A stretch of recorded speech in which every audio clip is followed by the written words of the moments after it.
Une année vient de s'écouler. L'an 4 de Tebboune vient de s'écouler. On ne peut que dire que l'année 2023, ça a été l'année de tous les déboires. Du refus de la candidature algérienne aux BRICS, à la brouille avec le Mali, en passant par les frictions avec les Émirats arabes unis et l'annulation du voyage de Tebboune à Paris, le régime algérien a connu une année des plus sombres sur la scène internationale.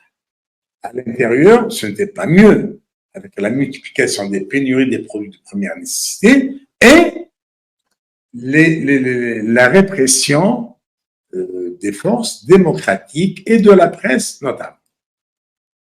Une année de l'échéance de son mandat, Abdelmadjid Tebboune a beau discourir à qui veut l'entendre que tout va bien dans le meilleur des mondes, mais dans son fort intérieur, il est bien convaincu qu'il vient de passer une année à marquer d'une pierre noire.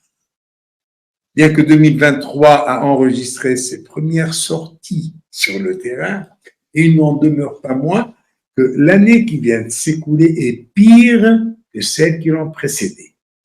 Des sorties timides à Djelfa Tindouf n'ont rien apporté au crédit d'un chef d'État de plus en plus contesté par les Algériens, qui voient en lui l'homme lige d'un pouvoir militaire des plus répressifs.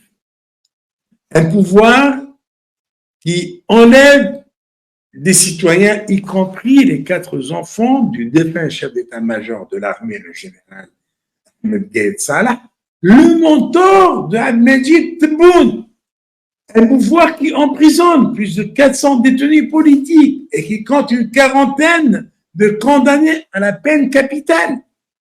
Un pouvoir qui transforme le pays en une gigantesque prison en frappant d'interdiction de sortie du territoire national des milliers de citoyens de différentes catégories et couches sociales.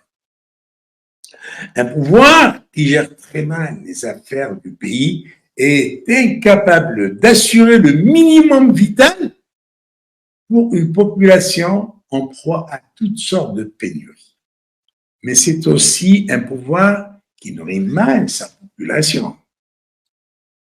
Dans un pays considéré parmi les plus riches d'Afrique, pour ne pas dire le plus riche d'Afrique, on ne peut que s'offusquer en voyant les longues files d'attente qui se forment chaque jour que Dieu fait, dès l'aube pour acheter 1 litre de lait dans un sachet qui sent mauvais.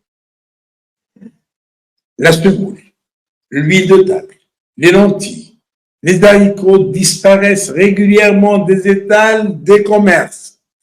Au lieu de pourvoir le marché en quantité suffisante, le pouvoir, par la voix de son premier responsable, le président de la République, Imsef, explique ces pénuries par la spéculation. On est allé jusqu'à condamner à 10 ans de prison ferme une famille tunisienne transfrontalière venue s'approvisionner à Alger parce qu'elle avait en sa possession 5 litres d'huile. La même peine a été prononcée contre un coiffeur chez qui on a trouvé 5 bidons d'huile.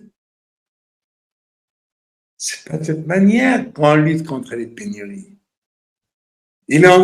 Alors, lorsqu'on se targue de posséder une réserve de 70 milliards de dollars, comme l'a fait Tebboune dans son discours à la nation du 25 décembre dernier, et on est incapable d'assurer la nourriture de base, le lait, l'huile et la semoule. Cela signifie qu'il y a d'énormes carences en matière de gestion. D'ailleurs, ce sont ces mêmes carences qui expliquent l'impossibilité d'ouvrir le complexe cultuel de la Grande Mosquée d'Alger, qui a coûté 1,5 milliard de dollars au trésor public algérien. Les travaux étant achevés depuis 2019, avril 2019, ce gigantesque ensemble comprend, outre la salle de prière, un institut d'études islamiques, une bibliothèque d'une contenance des millions de livres et capable d'accueillir 1000 lecteurs en même temps, un musée de 14 étages, un hôtel et des commerces. Ce complexe demeure fermé malgré la nomination d'un recteur qui a rang de ministre, un recteur qui perçoit un salaire des plus élevés, mais qui ne le justifie nullement puisqu'il ne travaille pas, ce recteur. Il ne fait même pas semblant de mettre en place une administration pour gérer cette magnifique réalisation. De toute façon, de leur côté, les Algériens ne se soucient guère de l'ouverture de la grande mosquée d'Alger. Leur premier souci, c'est d'avoir avant tout de l'eau. Oui, l'eau. L'eau manque dans toutes les villes du pays. À Oran, la capitale d'ouest du pays, ce produit précieux est distribué avec parcimonie. 2 jours par semaine pour les plus chanceux, pour voir l'eau couler dans le robinet. Quand on dit 2 jours par semaine, c'est pendant quelques heures. Chaque jour pendant quelques heures. On a 2 jours dans la semaine.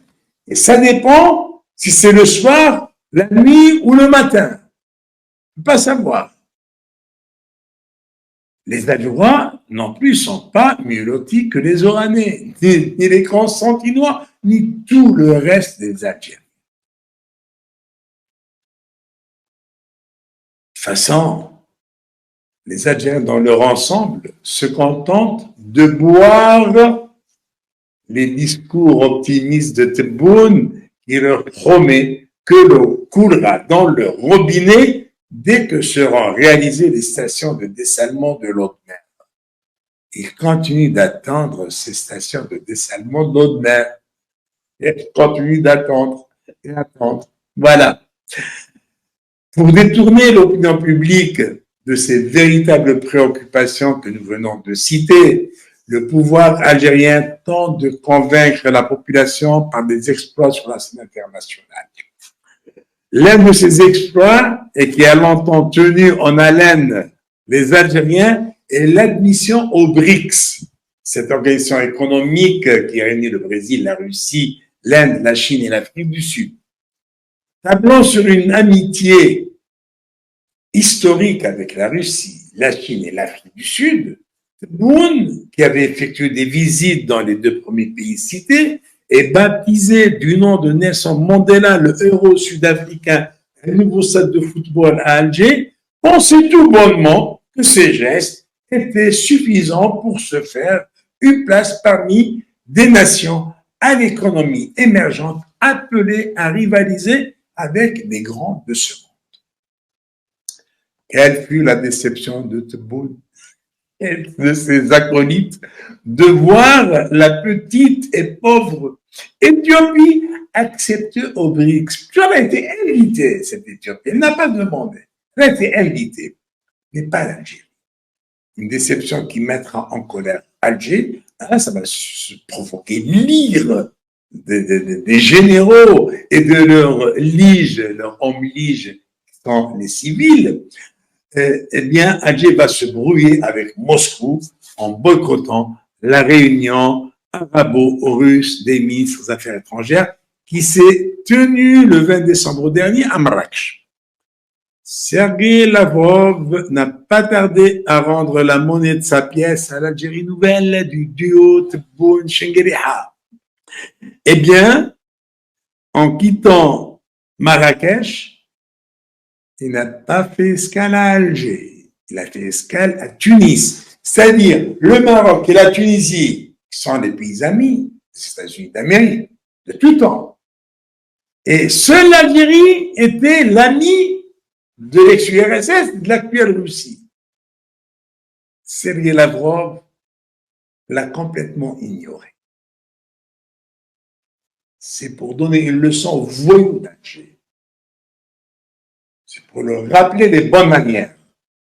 On ne boycotte pas une réunion de coopération avec la Russie, surtout que l'Algérie est le pays arabe qui a le plus d'échanges avec la Russie.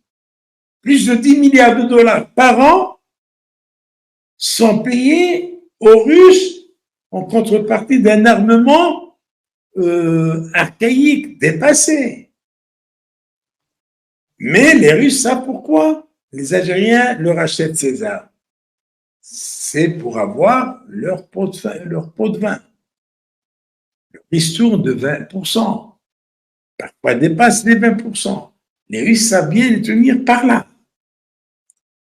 Donc, en effectuant une escale à Tunis, en quittant Marrakech, Sergueï Lavrov a fait un affront à l'Algérie.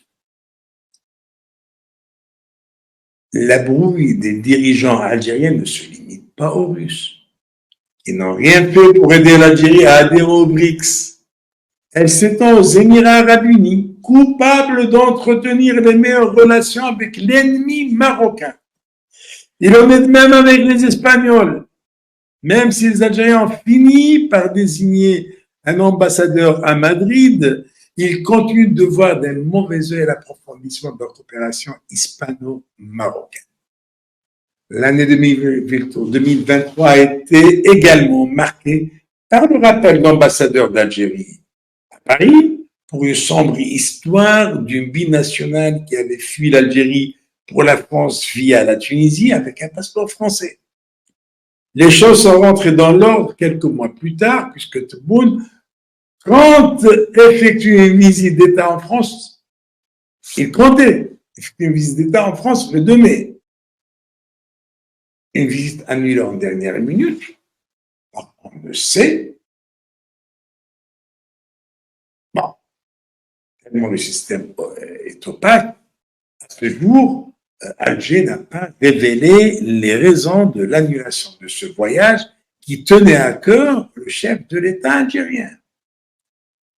Un chef d'État qui a essuyé les jets de pourris, des œufs pourris contre sa voiture à Lisbonne au cours de sa visite au Portugal. Ce ne sont là que quelques déboires qu'a enregistré le pouvoir algérien tant à l'intérieur qu'à l'extérieur au cours d'une année à mettre vite aux oubliettes. Merci de votre attention et à notre prochain rendez-vous. Au revoir.